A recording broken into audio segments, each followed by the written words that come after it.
বে ডাক্তার দেখ না বে মোর কালি পাখରୁ ଦାନ୍ତଟା ବିନ୍ଧୁଛି ଯେ ବଡ କିଛି ଖାଇ ହଉନି ଯେ କିସ କରବେ ଗୋଟେ ବହୁତ ବିନ୍ଧୁଛି ଯେ ଦାନ୍ତଟା।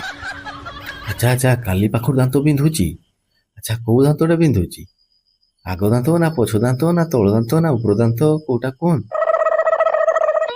ବେ ମୁଁ ଯଦି ଜାଣିଥାନ୍ତି ମୋର କୋଉ ଦାନ୍ତଟା ବିନ୍ଧୁଛି ମୁଁ ତ ନିଜେ ଉପାଡ଼ି ଦେଇଥାନ୍ତି, ତୋର ପାଖକୁ କାହିଁ ଆସିଥାନ୍ତି? ଅଧିକା କଥା ଗୁଡା କାହିଁ କହୁଛୁ ରେ? ତୁ ତ ଡାକ୍ତର ହେଇଛୁ, ତୁ ସବୁ ଜାଣିବୁ, ମୁଁ କେରକ ଏତେ କଥା ଜାଣିନି ଯେ। ହଉ ହଉ ଠିକ ଅଛି, ବେଡ୍ ଉପରେ ଚଢି ଯାଆନ୍ତୁ, ଦାନ୍ତଟା ଭଲକି ଆଁ କରିକି ଦେଖାନ୍ତୁ। ମୁଁ ଦେଖୁଛି। ଆରେ ହେ, ତମର ଦାନ୍ତଟା ତ ପୋକ ଖାଇଯାଇଛି। ତୁମକୁ ଉପାଡ଼ିବାକୁ ପଡିବ, ଆଉ କିଛି କରିହବନି, ପୁରା ଖାଇଯାଇଛି। ଉପାଡ଼ିବାକୁ ପଡିବ, ନହେଲେ ଦାନ୍ତ ନଷ୍ଟ ହେଇଯିବ। ହେଁ କଣ କହିଲୁ ରେ ଡାକ୍ତର? ଏରେ ଦାନ୍ତଟା ମୋର ଉପାଡିତେ ପଡିବ? ଆରେ ଜନ୍ମରୁ ମୋର ଦାନ୍ତ ଅଛି, ସେଟା ଉପାଡି ଦିତେ ପଡିବ? ଏରେ ନ ଉପାଡିଲେ ପୁଣି ମୁଁ ଖାଇପାରିବିନି।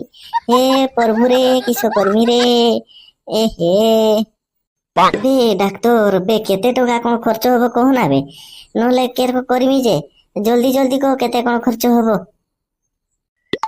ଖର୍ଚ୍ଚ କହିବାକୁ ଗଲେ ମୋର ଡାକ୍ତର ଫିଟା ହଉଛି 400 ଟଙ୍କା, ଦାନ୍ତ ଉପାଡ଼ିବାଟା 700 ଟଙ୍କା, ଆଉ ଇଞ୍ଜେକ୍ସନ ଗଜକନା ହେନ ଟେନ ସେନ ଆମେ ମିଶେଇ ଦେଲେ ସବୁ 200 ଟଙ୍କା 1300 ଟଙ୍କା ଦବ। ଆଉ ତମକୁ ଗୋଟେ କଣ ବେଶୀ କହିବି ହେଲା। ବେ ଡାକ୍ତର ତୁ ଗୋଟେ କାମ କରନା, ବେ ମୁଁ 50 ଟଙ୍କା ଦଉଛି, ନେ ରଖ। ମୋର ଦାନ୍ତଟା ଖାଲି ଟିକେ କୁଟିକି ହଲେଇ ଦେନା, ମୁଁ ମୋର ଘରକୁ ଗନେ ସେ ପ୍ଲାସ୍ର ଟାଣିକି ଉପାଡ଼ି ଦେମି। ଏତେ ପଇସା ବାଳ ଦେଇ ହବନି ରେ। ଏ ବାପ, ଏ ପେସେଣ୍ଟ ତମର ବେପାର ବୁଡି ଦଉ।